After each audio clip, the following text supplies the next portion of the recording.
दोस्तों आज की वीडियो में हम बात करने वाले हैं एसबीआई के प्रोबेशनरी ऑफिसर्स का फॉर्म किस तरीके से फिलअप करेंगे।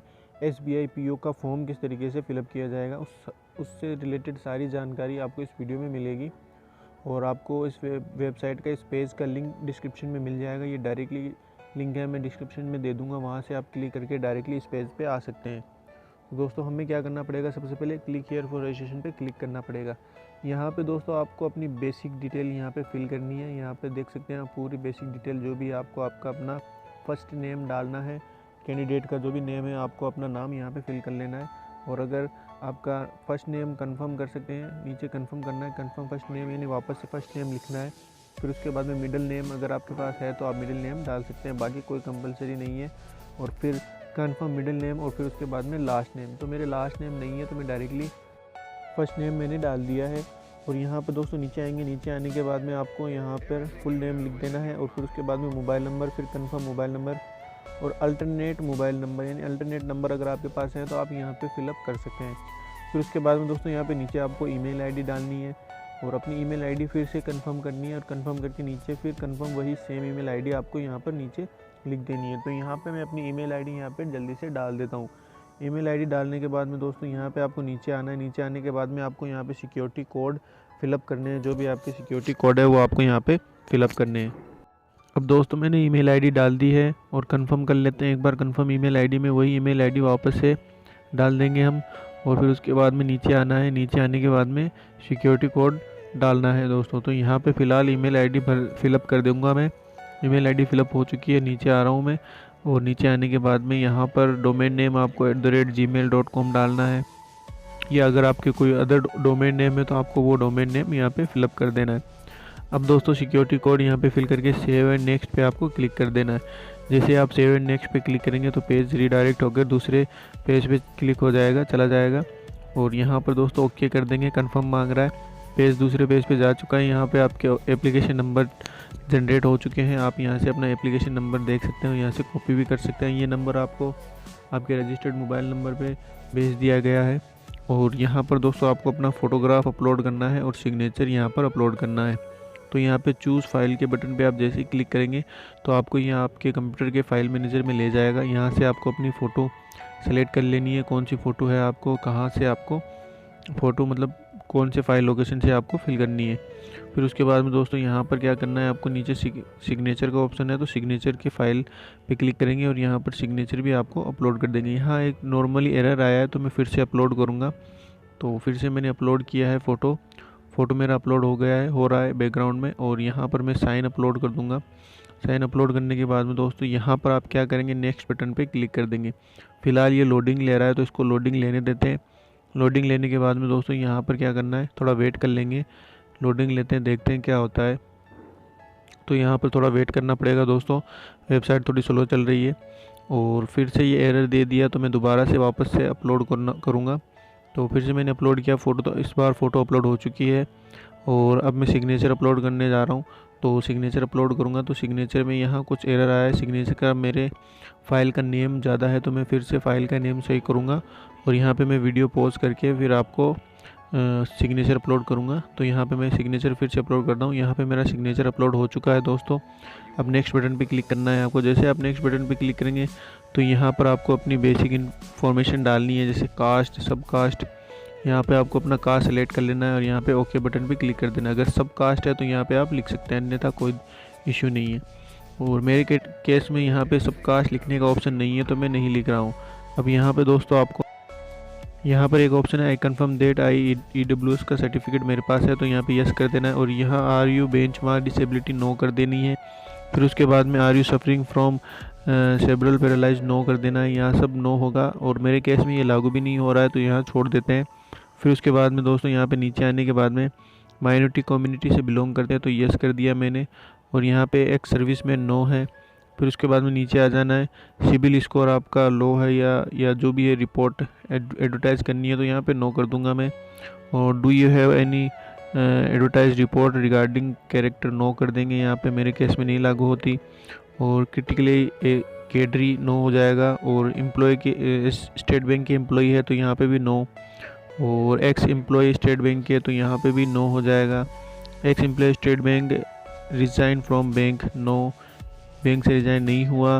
Please ensure are you eligibly to apply, यहाँ पे बाय डिफ़ॉल्ट कुछ भी सिलेक्ट नहीं हो रहा तो छोड़ देते हैं इसको। यहाँ पर आपको अपना स्टेट सेलेक्ट कर लेना है।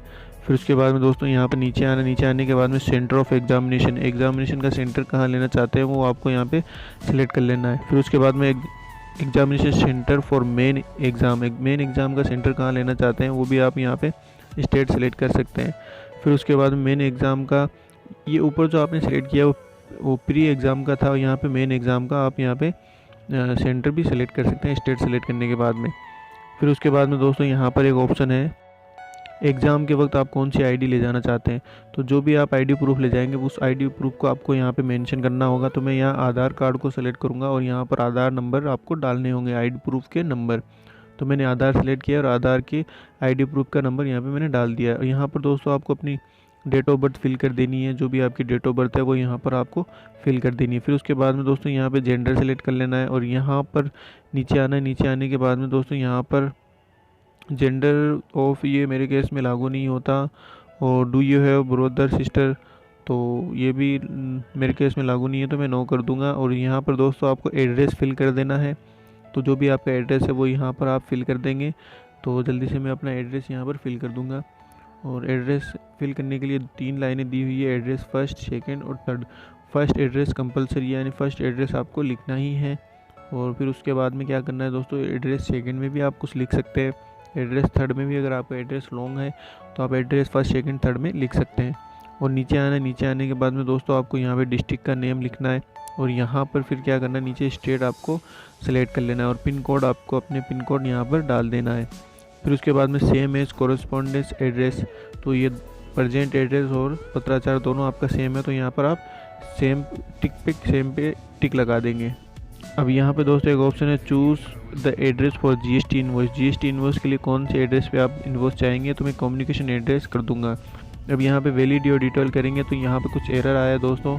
यहाँ पे हमने फादर नेम मदर नेम नहीं फिल किया है, तो यहाँ पे जल्दी से हम अपने फादर नेम और मदर नेम, मैरिटल स्टेटस, यहाँ पे जो भी आपका मैरिटल स्टेटस है वो आप यहाँ पे सेलेक्ट कर लेंगे। यहाँ पे मैं फादर नेम अपना डाल दूंगा।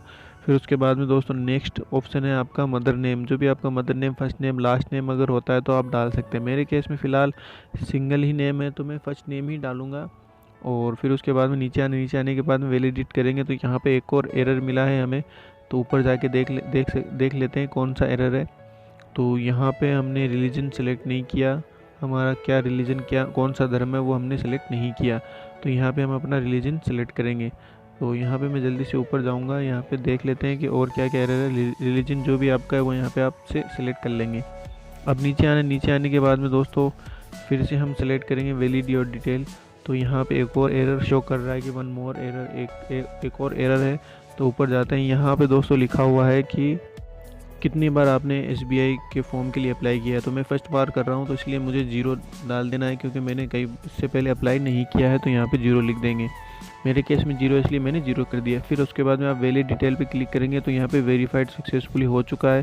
फिर उसके बाद में आपको क्या करना है, नेक्स्ट बटन पे नीचे आना है और नीचे आने के बाद में आपको नेक्स्ट बटन पे क्लिक कर देना है। सेव एंड नेक्स्ट पे जैसे आप क्लिक करेंगे तो यहाँ पे एजुकेशन, क्वालिफिकेशन और एक्सपीरियंस का ऑप्शन शो हो रहा है। तो यहाँ पर आपको क्या करना है, आपका अपना क्वालिफिकेशन यहाँ पे फिल करनी है।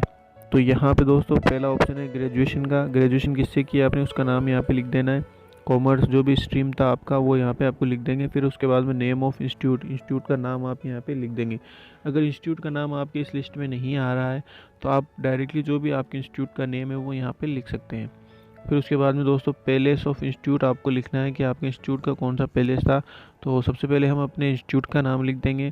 तो मैंने यहाँ पे कई बार ट्राई किया, तो यहाँ पे जो लिस्ट शो हो रही है अवेलेबल लिस्ट, उसमें मेरे इंस्टीट्यूट का नाम नहीं आ रहा है। तो मैं डायरेक्टली अपना जो भी नाम है मैं डायरेक्टली फिल कर दूंगा और ये वेबसाइट ने एक्सेप्ट भी कर लिया, ले भी लिया। पैलेस ऑफ इंस्टीट्यूट लिख देंगे आप। डेट ऑफ पासिंग, कौन से ईयर में आपने पास किया था, जो भी डेट थी वो आपको यहाँ पे लिख देनी है। और परसेंटेज ऑफ मार्क्स, कितने परसेंटेज आपके बने थे वो आपको यहाँ पे शो करने हैं और वो आपको यहाँ पे लिख देने हैं। फिर उसके बाद में दोस्तों नेक्स्ट ऑप्शन है आपके पास क्लास और ग्रेड, कौन सा डिवीज़न बना आपका, फर्स्ट क्लास है, फर्स्ट डिवीज़न है, कौन सा। और यहाँ पे दोस्तों पास पे आपको क्लिक करना है। अगर अपीयर्ड है तो आप अपीयर्ड पे क्लिक कर देंगे। फिर उसके बाद में दोस्तों यहाँ पर आपको क्या करना है, पोस्ट ग्रेजुएशन डिग्री यहाँ पे आपको उसके कौन सी स्ट्रीम से की वो आपको सेलेक्ट कर लेनी है पीजी की, और इंस्टीट्यूट का नेम सेलेक्ट कर लेना है। फिर उसके बाद में नेक्स्ट ऑप्शन है प्लेस ऑफ इंस्टीट्यूट, वो आपको लिख देना है। और फिर उसके बाद में डेट ऑफ जो पासिंग, जो भी कौन सी ईयर में आपने पास किया था वो यहाँ पे आपको लिख देना है। फिर उसके बाद में दोस्तों आपको क्या करना है, परसेंटेज ऑफ मार्क्स लिखने हैं, कितने मार्क्स मतलब आपके बने वो यहाँ पर आपको लिखने हैं। तो यहाँ पे मैं मार्क्स लिख दूंगा, और यहाँ पर डिवीज़न लिखना है, कौन सी क्लास कौन सा ग्रेड आया आपके, वो यहाँ पे आपको लिख देना है। और नीचे आना है, नीचे आने के बाद में दोस्तों यहाँ पर आपको क्या करना है कि SC ST और रिलीजियस माइनॉरिटी से संबंधित हैं, तो यहाँ पे आप अपने केस में जो भी है वो यहाँ पे सिलेक्ट कर लेंगे। और यहाँ पे दोस्तों लैंग्वेज नोन, कौन कौन सी लैंग्वेज आपको आती है, तो मुझे हिंदी, इंग्लिश, और नीचे एक ऑप्शन है तो मैं थर्ड लैंग्वेज लिख दूंगा उर्दू, क्योंकि वो भी पढ़ना लिखना आता है, तो उस हिसाब से मैं यहाँ पे लिख दूंगा। और यहाँ पर यस रीड राइट और स्पीक, पढ़ना लिखना क्या क्या आपको आता है तो वो उस पर आप टिक लगा सकते हैं। जैसे आपको इंग्लिश केवल पढ़ना आती है, बोलनी नहीं आती, तो बोलने पे टिक नहीं लगाएंगे। फिर उसके बाद में आपको अपनी डिटेल वैलिडेट करनी है, और फिर सेव एंड नेक्स्ट पे क्लिक कर देना है। दोस्तों यहाँ पर आपका फॉर्म पूरी तरीके से फिल हो चुका है। अब आपको यहाँ पे अपनी डिटेल एक बार वेरीफाई कर लेनी है, चेक कर लेनी है। अगर इस डिटेल में कोई कमी नज़र आती है तो आप बैक जाकर उससे सुधार सकते हैं। फिर उसके बाद में आई कन्फर्म आई एग्री पे आपको क्लिक करके सबमिट बटन पे क्लिक कर देना है। अब यहाँ पर दोस्तों आपको आई कन्फर्म पे क्लिक करके सबमिट बटन पे जैसे क्लिक करेंगे तो यहाँ पर एक बार ये आपसे वेरीफाई करने के लिए कहेगा, तो आप ओके बटन पे क्लिक कर देंगे। जैसे ओके बटन पे क्लिक करेंगे दोस्तों तो यहाँ पर आपको अपना ये पेज पेमेंट मोड पर रिडायरेक्ट कर देगा। तो यहाँ पर फ़िलहाल मैं रिडायरेक्ट नहीं कर रहा हूँ मैं ओके, क्योंकि मुझे यहाँ पर पेमेंट नहीं करना, एज ए डेमो ये फॉर्म फिलअप किया है मैंने। तो दोस्तों अगर वीडियो आपको अच्छी लगी हो तो सब्सक्राइब करें, लाइक करें, और दोस्तों के साथ शेयर करना ना भूलें दोस्तों। Thank you.